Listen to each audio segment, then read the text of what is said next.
Hello दोस्तों, good morning. स्वागत है एक बार फिर से आप सभी का एमजेटी एजुकेशन में। आज की वीडियो में हम लोग बात करने वाले हैं 9 नवंबर 2022 के मोस्ट इंपोर्टेंट करंट अफेयर के क्वेश्चंस के बारे में। वीडियो अगर पसंद आएगी तो इसे लाइक, शेयर और चैनल को सब्सक्राइब जरूर कीजिएगा। चलिए सबसे पहले क्विकली रिवीजन करेंगे कल के करंट अफेयर का। तो दोस्तों अभी 7 नवंबर को राष्ट्रीय कैंसर जागरूकता दिवस मनाया गया। विश्व कैंसर दिवस मनाया जाता है 4 फरवरी को, तो ये दिवस भी आप याद रखेंगे। फोर्ब्स की सर्वश्रेष्ठ नियोक्ता रैंकिंग के अनुसार रिलायंस इंडस्ट्रीज ओवरऑल दुनिया में 20वें स्थान पर है और भारत में ये पहले स्थान पर है। शिक्षा मंत्रालय ने 15 नवंबर को जनजातीय गौरव दिवस मनाए जाने की घोषणा करी है। और वहीं अक्टूबर 2022 में रसिया भारत का सबसे बड़ा तेल आपूर्तिकर्ता बन चुका है। अब भारतीय पुरुष स्क्वैश टीम ने एशियाई स्क्वैश टीम चैंपियनशिप में गोल्ड जीत लिया है। इसके अलावा दोस्तों अभी चेकबुक नाम की जो कंपनी है इसने डिजिटल चालू खाता लॉन्च किया है। और 17वां प्रवासी भारतीय दिवस सम्मेलन जो कि इंदौर में आयोजित होने वाला है, यहां पर गुयाना के प्रेसिडेंट को मुख्य अतिथि के रूप में चुना गया है। एक कैलेंडर ईयर में 1000 से ज्यादा टी20 इंटरनेशनल रन बनाने वाले पहले भारतीय खिलाड़ी बन गए हैं सूर्य कुमार यादव। दुनिया की पहली वैदिक घड़ी उज्जैन भारत में लगाई जा रही है। उज्जैन मध्य प्रदेश में पड़ता है। और अभी हाल ही में हुई घोषणा के अनुसार 2022 में उत्तराखंड गौरव सम्मान से सम्मानित किया गया है 5 व्यक्तियों को। अजीत डोभाल को, प्रसून जोशी जी को, जनरल बिपिन रावत जी को और वीरेन डांगवाल को और गिरीश चंद्र को। इन 5 व्यक्तियों को उत्तराखंड गौरव सम्मान से सम्मानित किया गया। ये टॉप 10 करंट अफेयर के क्वेश्चंस थे कल के वीडियो से, जिनका आपने किया क्विकली रिवीजन। अब आज का करंट अफेयर। पहला क्वेश्चन, विश्व रेडियोग्राफी दिवस कब मनाया गया? तो ये दोस्तों ये प्रत्येक वर्ष मनाया जाता है 8 नवंबर को। 8 नवंबर को रेडियोग्राफी के बारे में अवेयरनेस फैलाने के लिए। देखिए इसे रेडियो दिवस मत समझिएगा, वो रेडियो दिवस जो है ना वो दूसरा है। वो हम लोग संचार के लिए यूज करते हैं जो, वो दूसरा है।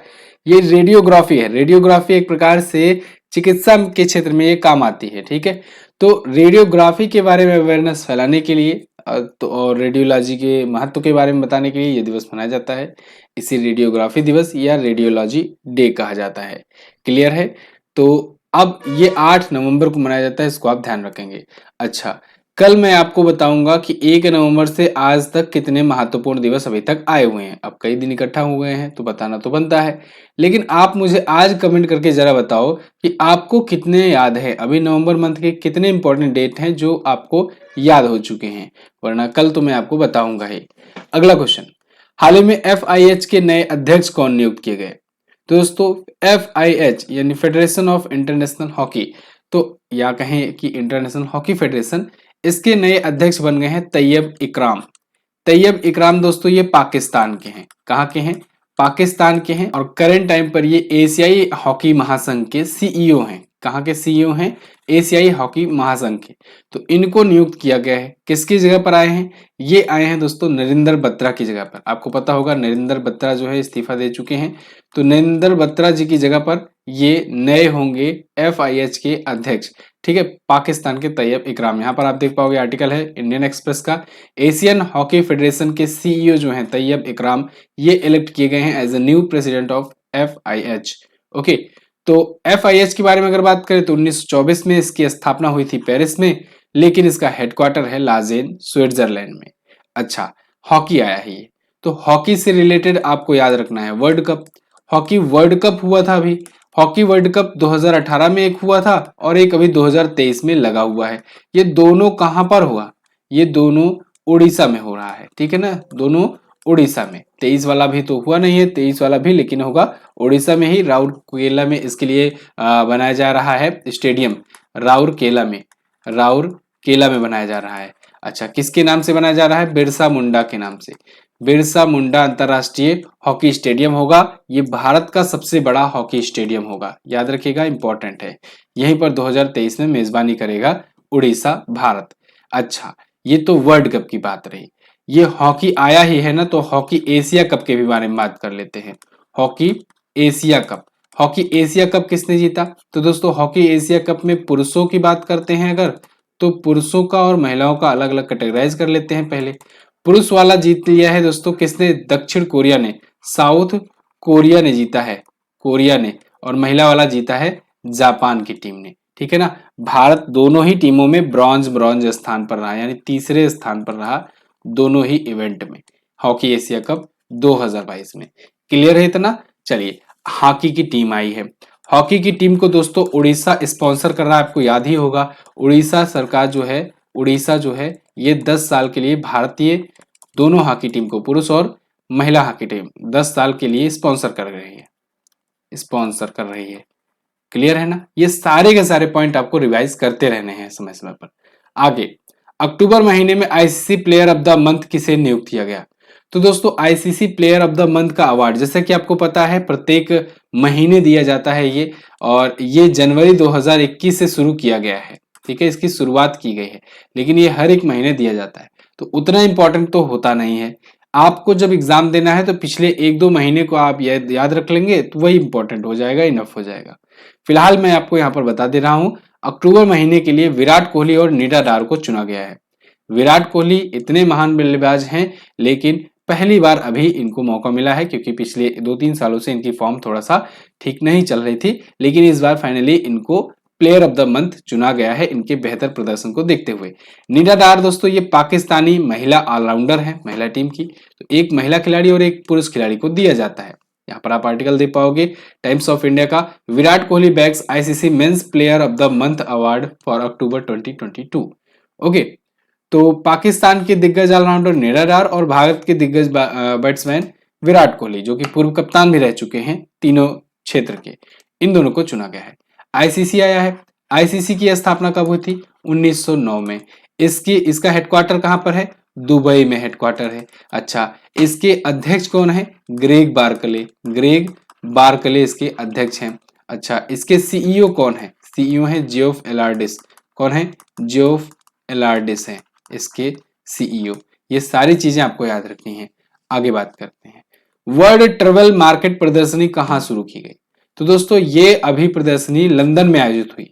लंदन इंग्लैंड में, लंदन इंग्लैंड में ये आयोजित हुई वर्ल्ड ट्रेवल मार्केट प्रदर्शनी या कहें एग्जीबिशन। इसमें भारत भी पार्टिसिपेट किया। यहाँ पर आप देख पाओगे, Saudi tourism authority takes part in world travel market exhibition in London. तो इस एग्जीबिशन में दोस्तों सऊदी अरब यहाँ पर दिया गया है, और उसके बाद और भी जो देश हैं इन्होंने अपना अपना जो है मार्केट जाकर के वहां पर ओपन किया है। जैसे आपको पता होगा दुबई एक्सपो एक बार लगा था, दुबई एक्सपो लगा था ना, उसमें सभी गैलरी बनाई गई थी। सभी देश अपनी अपनी गैलरी बनाते हैं, ठीक है, अच्छे अच्छे तरीके से डिजाइन करते हैं, अपने अपने देशों के बारे में वहां पर बताते हैं। ऐसे ही यहाँ पर भी हो रहा है। तो वर्ल्ड ट्रेवल मार्केट 3 दिवसीय था, 7, 8 और 9 नवंबर 2022 को आयोजित किया गया। इस बार की थीम है इसकी the future of travel begin. Clear है? ये सबसे बड़ी अंतरराष्ट्रीय यात्रा प्रदर्शनियों में से एक है। चलिए आपको घुमाते हैं लंदन। तो वर्ल्ड मैप में आप देखोगे तो ये रहा अपना प्यारा भारत। यहां से हम आएंगे यूरोपियन कॉन्टिनेंट में। यूरोपियन कॉन्टिनेंट में इधर आएंगे ना तो ब्रिटिश आइसल्स के पास आएंगे। ब्रिटिश आइसल्स बोले तो ये जो प्रांत है, ये जो एरिया है, ये सब है ब्रिटिश आइसल्स। थोड़ा सा अंदर आते हैं, यहां पर आपको 3 देश दिखेंगे। कौन कौन से दिखेंगे? एक तो दिखेगा इंग्लैंड, एक दिखेगा वेल्स, और एक ऊपर दिखेगा आपको स्कॉटलैंड। ये ठीक है, तो ये जो 3 देश है ना, स्कॉटलैंड, इंग्लैंड और वेल्स, ये जब तीनों मिल जाते हैं तब बनाते हैं ब्रिटेन। क्या बनाते हैं? ब्रिटेन। लेकिन जब इसी में नॉर्दर्न आयरलैंड जोड़ दिया जाता है तब ये पूरा का पूरा बन जाता है यूके। ये मैं आपको बार बार इसलिए बताता हूं जिससे आप कंफ्यूज ना रहो और हमेशा ये पॉइंट क्लियर हो जाए। फिलहाल इंग्लैंड में ही ये आपको लंदन दिखेगा। ठीक है, वैसे सबकी राजधानी लंदन ही है, ठीक है ना। चलो, तो लंदन यहाँ पर दिखेगा और लंदन में ही ये एग्जीबिशन हो रहा है। क्लियर है? यहाँ की राजधानी तो लंदन है। मुद्रा जो होती है वो होती है पाउंड स्टर्लिंग। क्या होती है? Pound sterling. और यहाँ के नए प्राइम मिनिस्टर कौन बन गए हैं? ऋषि सुनक। अच्छा, एक चीज और, ब्रिटेन जो है ये ब्रेग्जिट किया था। ब्रेग्जिट क्या होता है? ब्रेग्जिट मतलब ब्रिटेन एग्जिट, BR एग्जिट। ठीक है, तो BR एग्जिट मतलब कि ब्रेग्जिट हुआ। ये किससे एग्जिट किया? ये यूरोपियन यूनियन से एग्जिट किया। यानी कि आप समझो कि ब्रिटेन जो है ना, ये यूरोपियन यूनियन का सदस्य है ही नहीं। क्लियर है? चलिए फिलहाल आगे बढ़ते हैं। हाल ही में राष्ट्रपति द्रौपदी मुर्मू ने कितने लोगों को राष्ट्रीय फ्लोरेंस नाइटिंगेल पुरस्कार 2021 से सम्मानित किया? तो प्रेसिडेंट द्रौपदी मुर्मू जी ने अभी 51 लोगों को, 51 व्यक्तियों को राष्ट्रीय फ्लोरेंस नाइटिंगेल पुरस्कार 2021 से सम्मानित किया है। यहाँ पर आप आर्टिकल देख पाओगे। ये जो थे 51 जो व्यक्ति थे, ये खास करके नर्सिंग सेक्टर से जुड़े थे, नर्सिंग प्रोफेशनल्स थे। ठीक है, एनम, नर्सिंग प्रोफेशनल या स्वास्थ्य विभाग के कर्मचारी वगैरह थे। तो इनको सम्मानित किया गया है फ्लोरेंस नाइटिंगेल मेडल से। फ्लोरेंस नाइटिंगेल जी आप जानते ही हो, Florence Nightingale A lady with the lamp के नाम से भी जानी जाती है और ये नर्स ही थी। तो ए लेडी विद द लैम्प की ही याद में नर्सों को सम्मानित किया गया है। ठीक है, लेकिन नर्स में भी कई टाइप की होती है। एक होती है सहायक नर्स जिसे एएनएम कहते हैं, ठीक है ना, असिस्टेंट नर्स करके। मिडवाइफ होती है, ठीक है, असिस्टेंट नर्स एंड मिडवाइफ करके इसे एएनएम कहा जाता है। महिला स्वास्थ्य आगंतुक, ठीक है, और नर्स, इन सभी को दिया गया है ये पुरस्कार, कुल 51 विजेताओं को। इसकी पुरस्कार की शुरुआत 1973 में ही करी गई थी स्वास्थ्य और परिवार कल्याण मंत्रालय के द्वारा। एक क्वेश्चन, फ्लोरेंस नाइटिंगेल का नाम आपने सुन लिया, एलईडी विद द लैम्प के नाम से जानी जाती हैं, ये भी आप जान लिए। इनकी जयंती होती है 12 मई को। 12 मई को मनाया जाता है अंतरराष्ट्रीय नर्स दिवस। क्या मनाया जाता है? अंतरराष्ट्रीय नर्स दिवस। ये भी आप याद रखेंगे, ये इंपॉर्टेंट है, ये पूछा भी जाता है। क्लियर है? बिल्कुल। आगे बढ़ते हैं। अच्छा, द्रौपदी मुर्मू जी किस नंबर के प्रेसिडेंट है? 15वीं। अगला क्वेश्चन है, हाल ही में किसने बाढ़ की भविष्यवाणी के लिए फ्लड हब प्लेटफॉर्म लॉन्च किया? तो फ्लड हब प्लेटफॉर्म लॉन्च किया है दोस्तों गूगल ने। गूगल ये वही गूगल है जिसने भी कुछ दिन पहले अल्टर का अधिग्रहण किया था। इसके बारे में भी हम लोग बाद में बात करेंगे। फिलहाल यहाँ पर आप आर्टिकल देखो, Google expand India first fluid tracking tool मोर कंट्रीज। अब देखो, ये जो फ्लूड ट्रैकिंग टूल होगा ना, जिसका नाम होगा फ्लूड हब, इसका काम ये होगा कि अगर कोई आपदा आती है, अगर कोई बाढ़ खास करके आती है, तो उसके बारे में पहले से ही पता लग जाए।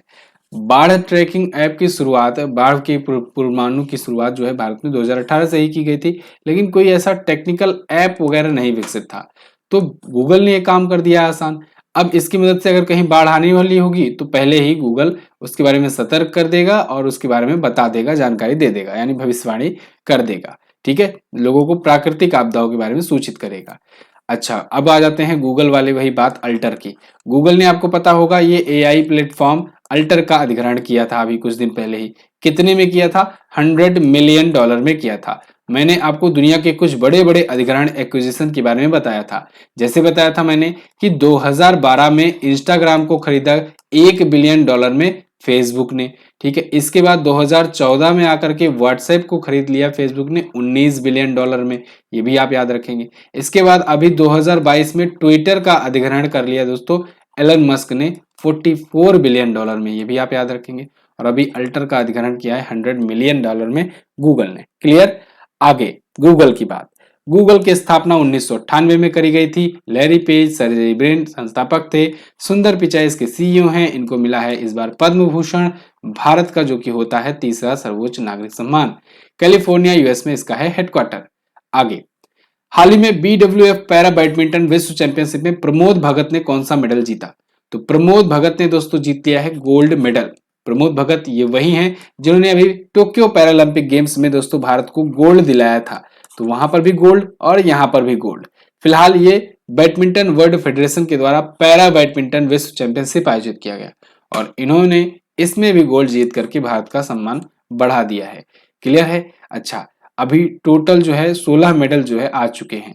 अच्छा, एक चीज और याद रखिएगा, ये किस कैटेगरी में जीते हुए हैं? ये SL3 स्पर्धा में जीते हुए हैं।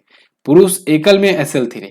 मैंने आपको याद हो, अगर जब ओलंपिक चल रहे थे, पैरालंपिक चल रहे थे जब खास करके, तो मैं उस टाइम आपको बताया था कि ये आप जगह जगह देखते होंगे F3 category, SL3 category, 4 category या फिर कुछ भी, मतलब BW कैटेगरी ऐसे ऐसे करके दिया रहता था। तो आप कंफ्यूज रहते थे, ये सर ये क्या है? तो देखो होता क्या है ना, ये बात हो रही है पैरा की। जब पैरा एथलीट होता है कोई या पैरा खिलाड़ी होता है, इसका मतलब है वो दिव्यांग है। दिव्यांग तो है, लेकिन वो किस अंग से दिव्यांग है, इसके लिए एक प्रॉपर लिस्ट बनाई गई है। जिसको जिस अंग से अगर कोई प्रॉब्लम होगी, जिसका जो अंग ही मतलब समझ लो कि वो फिजिकली डिसेबल होगा, उस व्यक्ति को उसी अंग से डिसेबल व्यक्ति के साथ लड़ाया जाएगा। ऐसा नहीं है, जैसे मान लीजिए आपकी ये बैडमिंटन प्रतियोगिता हो रही है। अब बैडमिंटन प्रतियोगिता में दो टाइप से पैरा एथलीट आ सकते हैं, पैरा खिलाड़ी आ सकते हैं। एक तो वो जिनका एक हाथ कटा हो और एक हाथ पूरा सही हो और उसी हाथ से खेलते हो। एक वो भी हो सकते हैं, हो सकता है एक पैर जो है उनका लोहे का लगा हुआ हो, या मतलब एक पैर टूटा हुआ हो और दोनों हाथ सही सलामत हो। ठीक है, तो वो जो दोनों हाथ सही सलामत है, उनको दोनों हाथ सही सलामत वाले से लड़ाया जाएगा। और जिनका एक हाथ केवल डैमेज है, दोनों पैर सही हैं और एक हाथ सही है उनको दूसरे से लड़ाया जाएगा। इस प्रकार से यहाँ पर एक कैटेगरी बनाई गई है इंटरनेशनल ओलंपिक कमेटी के द्वारा और उसी हिसाब से ये डिवाइड किया जाता है। क्लियर, ये आपको समझ में आ गया ना, ये SL3 SL4 कैटेगरी ये सब क्या लिया लिया जाता है। ठीक है, चलो आगे बढ़ते हैं। ई बुक है, इसके बारे में अगर आप लेना चाहते हैं, ज़्यादा जानकारी चाहते हैं तो व्हाट्सएप पर संपर्क करें, MZT ऐप डाउनलोड करें। GD बैच है, इसको तो आपको जरूर लेना चाहिए। अगर आप इस बार वर्दी पहनना चाहते हैं तो आपको ये वर्दी बैच जरूर चेक करना चाहिए। 2 महीने का टाइम है आपके पास, बहुत ही अच्छा टाइम है। 2 महीने में आप समझ लो अपने सपने को साकार कर सकते हैं। बहुत सारे लोग इस बैच को ज्वाइन कर रहे हैं, जल्दी जल्दी से आप भी ज्वाइन कीजिए। मात्र 499 में है। क्लासेस लगातार आ रही हैं CGL की भी बैच में और इसमें भी। CGL भी बैच आप ज्वाइन कर सकते हो, इसमें भी बहुत कम समय बचा है और बहुत तेजी के साथ वीडियोज आ रही हैं और बहुत तेजी के साथ आप पढ़ाई भी कर रहे हो बैच वालों। आगे, हाल ही में यूनियन बैंक ऑफ इंडिया का गैर कार्यकारी अध्यक्ष किसे नियुक्त किया गया? तो दोस्तों अभी हाल ही में यूनियन बैंक ऑफ इंडिया का गैर कार्यकारी अध्यक्ष यानी नॉन एग्जीक्यूटिव चेयरमैन नियुक्त किया गया है श्रीनिवास वरदराजन को। अभी भारत सरकार ने 4 बैंकों का या कहें 4 सरकारी बैंकों का नॉन एग्जीक्यूटिव चेयरमैन नियुक्त किया है। यहां पर आप आर्टिकल देख पाओगे, government appoint Srinivasan Varadarajan as non executive chairman of union bank. तो फिलहाल ये जो मैं 4 बैंकों के बारे में बात कर रहा हूँ, ये 4 बैंक है, Canara bank, Punjab national bank, union bank of India, Punjab and Sindh bank.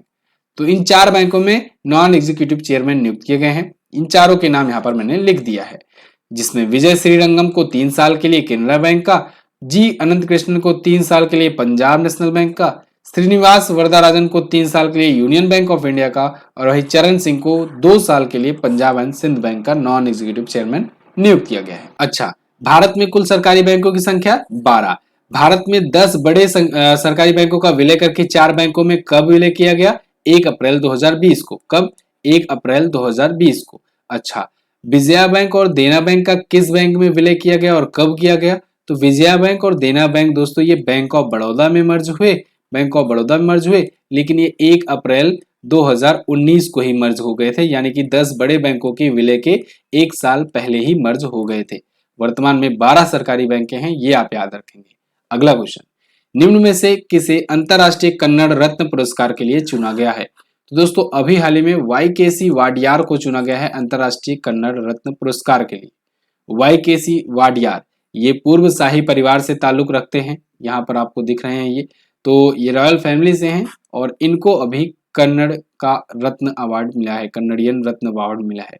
ये दुबई कन्नडिगा द्वारा प्रतिवर्ष दिया जाता है कन्नड़ राज्योत्सव के टाइम पर। तो इनको अभी ये 19 नवंबर को दिया जाएगा। ठीक है, कन्नडिगा दुबई संघ के सहयोग से विश्व कन्नड़ हब्बा के टाइम पर।